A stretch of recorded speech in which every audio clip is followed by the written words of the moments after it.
Hello and welcome back to Cool Coasters and More. Today I'll be diving into a park down in San Antonio, Texas, known as Six Flags Fiesta, Texas. This is the first park I get to visit here in 2023, and I had a very enjoyable time. I was flying solo this time, so it was just me hanging out at the park. I was down there in Texas over the winter, so I figured I'd give this park a visit. It's a very nice park. There are 10 roller coasters that I consider notable and worth mentioning in this video. I'll do an in-depth review of each roller coaster, and then at the end of the video, I'll do a general overview of the park, give you my opinion of the park, and where I see its future heading. So in this video, I'll be doing the roller coasters in alphabetical order, which means I'll be starting off with Batman the Ride. Now this is an SNS free spin. It's another clone, and long story short, you guys already know I don't like these rides. They always tend to be a little bit rough. This one was a little bit smoother, I think, and I think it's because it's one of the newer ones. And the restraints seem to have a little bit more padding, so that did help. But I'm still not a fan of these roller coasters, and I rode it once to get the credit, and that was about it. Next roller coaster I'll be talking about is Boomerang. Now, this is a Vekoma Boomerang model. They have cloned this roller coaster at several different parks across the country, and it is a very interesting roller coaster. So, it starts out by lifting you backwards up the lift hill, and then it gets you all the way to the top, and then it releases you to send you back through the station. And when you're at the top looking down at the station, it is a bit of an intimidating view, especially if you're afraid of heights, because you're basically looking straight at the ground. After that, you get to go through a vertical loop and a cobra roll before getting lifted up forwards on another little lift hill, and then you get dropped backwards and you go through the whole ride in reverse. Going backwards through the Cobra Roll and the loop is something I highly recommend everybody experience. It's something that is a little bit out of control and a lot of fun. This roller coaster was basically the biggest surprise of the day, and I really enjoyed it. The next roller coaster I'll be talking about is Dr. Diabolical's Cliffhanger. Now, this is a B&M mini dive, which means that the overall size of the roller coaster is going to be smaller. The trains are slightly smaller, and the track is smaller. This means that this roller coaster only stands at about 150 feet tall instead of being over 200 feet like the B&M full-size dive roller coasters are. However, this roller coaster is very, very fun and very enjoyable. These B&M dive coasters always have great first drops. This one being a straight 90 degrees down. It really kind of whips you out of the seat, especially if you're in the back row. But I always enjoy riding these in the front row just so you can get the feeling of hanging over the drop. This roller coaster also has some pretty decent theming. It includes a pre-show as well as some voice effects as you're being hung over the drop. This is definitely by far the best roller coaster overall in the park, including the theming and the overall ride experience. It even features a little bit of airtime at the end of the roller coaster, which you don't always see on these dive roller coasters. B&M definitely did a very good job building this roller coaster and designing it, and I had a lot of fun. I rode it multiple times while I was at the park. The next roller coaster I'll be talking about is Goliath. Now, it seems like every single Six Flags park in this country has a roller coaster named Goliath. However, this is one of the more interesting ones because it is a B&M invert roller coaster, and it's actually a clone of the original Batman at Six Flags Great America. And when they built this roller coaster in the parking lot, instead of just naming it Batman like some of the other clones, they decided to go with Goliath, which is just weird if you ask me, but kind of interesting, I guess. It's definitely a good roller coaster. It's one of the better inverts out there. However, I felt like it ran a little bit slower than the original roller coaster at Six Flags Great America. And also, you lose the terrain interaction, you lose the tree interaction because it's just a parking lot coaster clone built in this park. I definitely recommend the Batman at Six Flags Great America over this ride. However, it's still very enjoyable and very intense because it is a B&M invert. The next roller coaster I'll be talking about is the Iron Rattler. Now, this is an RMC hybrid, And my favorite thing about this roller coaster is probably the fact that it features Gerstlauer trains over the RMC trains. I've always complained about the RMC trains. I'm a little bit of a bigger person, and it's hard for me to squeeze into those restraints. However, this roller coaster was, when it was built, it was one of the first RMCs, so they went with the Gerstlauer trains, and they are so comfy. It's basically just a lap bar, so you can get a lot of airtime room, which is definitely important on an airtime centric roller coaster. Uh, this roller coaster features a really good first drop, mainly because it has a little bit of a twist to it. So in the back row, you get a nice little snappy transition as you're going down the first drop. And the other part of this ride that is notable is the drop off the quarry wall. Everything I've heard about this roller coaster is that drop is absolutely legendary, kind of on the same levels as the Rolling Thunder Hill for El Toro, which I've yet to experience. But this roller coaster's drop off the quarry wall is absolutely crazy. In the back row, you just get launched out of your seat into the restraint. And for the entire drop, you are not in your seat at all. And then when you get to the bottom, you get to dive into a tunnel that goes through the quarry wall. And overall, this roller coaster is very, very good. I consider it the second best roller coaster in the park behind the Cliffhanger ride. And it is definitely a must ride when you go to the park. The next roller coaster I'll be talking about is Pandemonium. Now, this is a Gerstlauer spinning roller coaster. It's kind of like a spinning wild mouse kind of hybrid type thing. I don't know exactly what to call it, but that's what it is.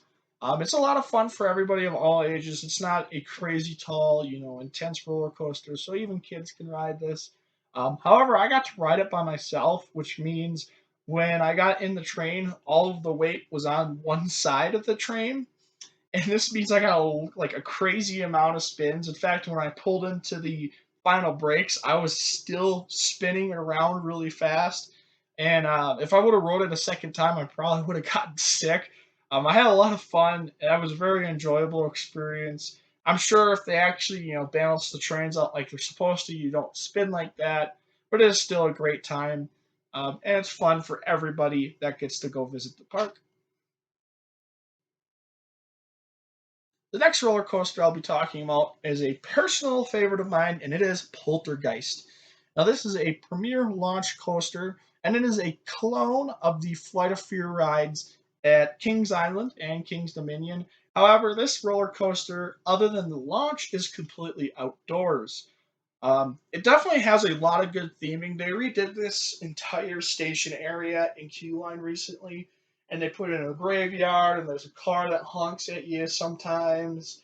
And then when you actually get into the station, the lights flicker, and it creates a really cool ambiance, and it fits the name of the ride really well. It's definitely something you don't expect to see at a Six Flags park, but it is here, and it is a very good part of the roller coaster. However, I do prefer the indoor versions over this roller coaster because you don't get to see like some of the near misses until you've basically already gone by them. It definitely surprises you a lot more when you go into the inversions and stuff because you can't see what's coming next. And I enjoy that over the outdoor version. However, these roller coasters are always a lot of fun. The launch is intense, the track is fairly smooth, the restraints are pretty good. And overall, this is a great ride, and I consider it a must ride at Six Flags Fiesta, Texas. The next roller coaster I'll be talking about was a coaster that was interesting to me, and it is the Road Runner Express. Now, this is an aero designed mine train. However, it's one of the last roller coasters they built before they went out of business, meaning it's one of the newer coasters and it features some newer design features that some of the older aero mine trains and older aero loopers don't feature. It's a very smooth and graceful ride. It definitely is a little bit more thrilling than some of the other mine trains out there. I consider this the best mine train that I've ridden from Aero, and it was definitely a lot of fun for me. It features two lift hills like most of the mine trains do, but basically, the biggest difference is this roller coaster features a lot bigger drops, a lot more angled and banked turns, and it just goes a little bit faster than some of the other mine trains. It's a lot of fun. I definitely recommend riding it while you're at the park. The next roller coaster I'll be talking about is Superman Krypton Coaster. Now, this Superman ride is a B&M floorless model, and it has a fairly decent first drop as well as some of the best inversions in the park, in my opinion. This roller coaster seems to run a little bit faster than some of the other B&M floorlesses that I've ridden, and some of that probably has to do with the extreme heat in Texas. But this roller coaster has some really cool interactions with the quarry wall. The first drop goes off the quarry wall, and then there's also a helix up there after the first inversion. Overall, I had a lot of fun time riding this. I rode it multiple times, and I really enjoyed the inversions, the zero G roll, the cobra roll, the corkscrews, um, and the first drop after the mid-course brake run in the back row is actually kind of an ejector hill, which caught me off guard. I wasn't expecting that. Overall, this is a very fun roller coaster, and I highly recommend riding it while you're at the park. The last roller coaster I'll be talking about in this video is the biggest disappointment of the trip, and it is Wonder Woman Golden Lasso Coaster. Now, this is an RMC Raptor. In fact, it is the prototype model, which means it's the first one they ever built and designed. Um, my biggest complaints about this roller coaster are the restraints are horrible. It has a very nasty rattle, and overall, it was just a highly disappointing ride. Everything I've heard about this roller coaster says it's a very intense, kind of crazy, out of control experience. I did not get that feeling. It is a very intense roller coaster, but I felt like it did not live up to the hype of the roller coaster, at least the way I understood it. And just like I said, the restraints are horrible and painful, and they beat your shoulders up. It has a really, really nasty rattle throughout the whole entire ride. It's not just sections, it's as soon as you leave the station. And I just really was disappointed, and I kind of hate this ride. Now, I know it's the prototype model, so obviously there's probably some issues that they fixed. This is the first RMC Raptor I was able to ride. I hope to get a better experience on some of the newer ones, but we will see. Overall, this roller coaster is very disappointing, and I only recommend riding it once just to get a credit. All right, well, that wraps up the 10 roller coasters I consider notable, worth mentioning here. Overall, this is a fairly decent park. It's definitely not on the same level as Six Flags Great Adventure or Great America. It's definitely not on the same level as Cedar Point or Kings Island or Magic Mountain, but it is still a notable Six Flags park that I think is worth visiting. They have two roller coasters that you could consider to be into the elite category, unique roller coasters that you can't always find at other parks in the Iron Rattler and Cliffhanger. Um, Overall, this park is a very gorgeous park visually, just to walk through, and you get to see the quarry walls and all the different rides that interact with the wall, as well as the train tunnel and some of the waterfalls and decorations that they put up on the quarry walls. However, this park is lacking in an ultra elite roller coaster, something to stand it out over some of the other parks, and it needs a couple more roller coasters to fill out the overall lineup. It definitely needs another wooden roller coaster, maybe something from GCI or something from the Gravity Group, and that would definitely help put this park on the map for some people. I think it's worth visiting, especially if you're going to be in Texas or in the southern states. However, I wouldn't, pay probably to fly out to this park just because there's only the two roller coasters that are really worth it. Um, it does have a good supporting cast for the top two. However, as you get to the bottom of the lineup, it really drops out and becomes some lower tier, only good or decent roller coasters. It has one bad roller coaster that I consider in Wonder Woman, but other than that, most of the rides are fairly decent. This park is definitely going up. They've invested some money into this park, especially with the Cliffhanger and some of the flat rides that they've built. I think it's definitely got a bright future. And I think Six Flags is going to invest some money, especially because this park is open year round. It's probably one of their bigger money makers. And I hope this park really sees some expansion in the future.